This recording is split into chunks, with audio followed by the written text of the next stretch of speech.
अस्सलाम वालेकुम। 4th year class.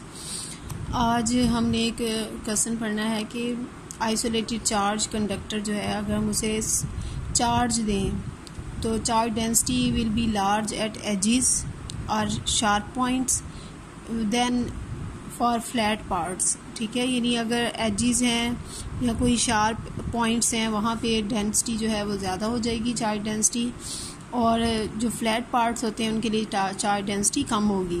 और दूसरा हमने पढ़ना है कोरोना डिस्चार्ज क्या होता है। ठीक है, इट इज़ वेरी इंपॉर्टेंट।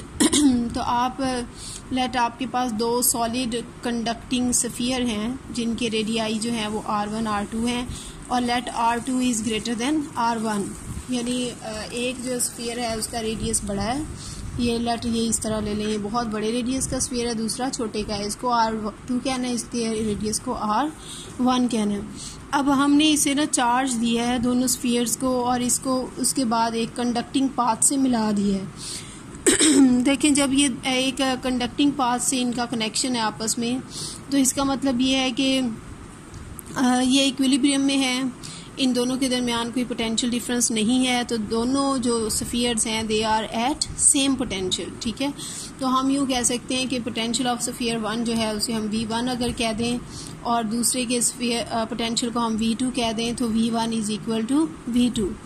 इसको अगर हम लिख लें 1/4πε0 Q1 over R1, 1/4πε0 Q2 over R2, तो ये कट जाएगी ये वाली टर्म। Q1 ओवर Q2 जो है ये लिखा जा सकता है, R1 को इधर ले जाएं, R1 ओवर R2। अब देखिए चार्ज जो है, लेट चार्ज डेंसिटी यहाँ पे है, जो सरफेस पे है वो सिग्मा है। ठीक है, तो जो फर्स्ट स्फीयर है उस पे चार्ज कितना होगा, उसका surface area 4πr1² multiplied by उसकी डेंसिटी सिग्मा 1, और इस दूसरे का सरफेस एरिया 4πr2² और इसकी चार्ज डेंसिटी है सिग्मा 2। ठीक है, अब ये दोनों इसके चार्जेस हो गए Q1 और Q2, इन दोनों की वैल्यूज़ यहाँ पे पुट कर लें। जब हम यहाँ करेंगे देखिए 4 कट जाएगा, पाई से कट जाएगा, ये एक R1 से कट जाएगा, एक R2 से कट जाएगा, तो बाकी हमारे पास बचेगा क्या, sigma 1 over sigma 2 is equal to R2 over R1। यानी यहाँ से हम यूँ देख सकते हैं, देखिए सिग्मा 1 यहाँ है, R1 इधर है, तो जो चार्ज डेंसिटी है it is inversely proportional to the radius. Sigma 2 और R2 का भी आपस में क्या है, इन्वर्स रिलेशन है, तो हम यूँ कह सकते हैं कि charge density is inversely proportional to the radius of the sphere. यानी जो छोटा रेडियस है, यानी छोटा जो स्फीयर है उस पर चार्ज डेंसिटी ज़्यादा होगी, और जो बड़ा वाला स्फीयर है उस पर चार्ज डेंसिटी कम होगी। तो स्मॉलर स्फीयर पे ज़्यादा है, तो हम यूँ कह सकते हैं कि ये प्रूव हो गया कि जो शार्प एजेस होंगे वहाँ पे चार्ज डेंसिटी ज़्यादा होगी, और जो फ्लैट पार्ट्स होंगे क्योंकि उनका ज़्यादा रेडियस बड़ा होगा तो वहाँ पे चार्ज डेंसिटी भी क्या होगी, कम होगी। ठीक है, तो जो स्मॉलर स्फीयर है उसके पास फिर E की वैल्यू, इलेक्ट्रिक फील्ड स्ट्रेंथ की वैल्यू भी ज़्यादा होनी चाहिए।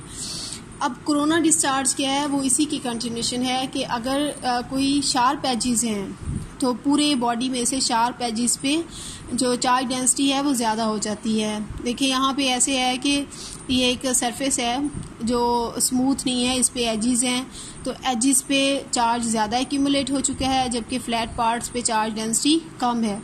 अब इससे क्या होता है, ये जो जहाँ पे बहुत ज़्यादा चार्ज होगा ये अपने बाहर जो एयर है उसको भी क्या कर देगा, आयोनाइज कर देगा। ठीक है, जो यहाँ पे एयर मॉलिक्यूल्स हैं, ऐसे होगा कि ये जो पॉजिटिव चार्ज है ये उसके नेगेटिव चार्ज को अपनी तरफ अट्रैक्ट कर लेगा। तो इस तरह यहाँ पे हम यूँ भी कह सकते हैं कि इसका ये पॉजिटिव चार्ज जो है ये लीक हो गया, इसने इसके नेगेटिव चार्ज को अपनी तरफ अट्रैक्ट कर लिया और बाहर वाली एयर को आयनाइज करके इसे भी क्या कर दिया, पॉजिटिवली चार्ज कर दिया। तो ये एटम जो बाहर एक पड़ा था वो क्या बन गया, पॉजिटिव आयन बन गया। तो ये इलेक्ट्रिक फील्ड स्ट्रेंथ इसकी इतनी ज़्यादा है कि ये बाहर वाली एयर को आयनाइज कर सकती है, और इसकी वजह से इसका जो अपना चार्ज है ये भी क्या हो रहा है, कम हो रहा है, क्योंकि नेगेटिव चार्ज एब्जॉर्ब करके इसका एक पॉजिटिव चार्ज क्या हो जाएगा, न्यूट्रलाइज हो जाएगा। तो ये जो लीकेज ऑफ चार्ज है ज़्यादा चार्ज डेंसिटी की वजह से, इसी को हम क्या कहते हैं, कोरोना डिस्चार्ज कहते हैं। ठीक है, अब कोरोना डिस्चार्ज जो है इसके जो इफ़ेक्ट है हम कहाँ कहाँ पे यूज़ करते हैं, एप्लीकेशंस क्या हैं इसकी।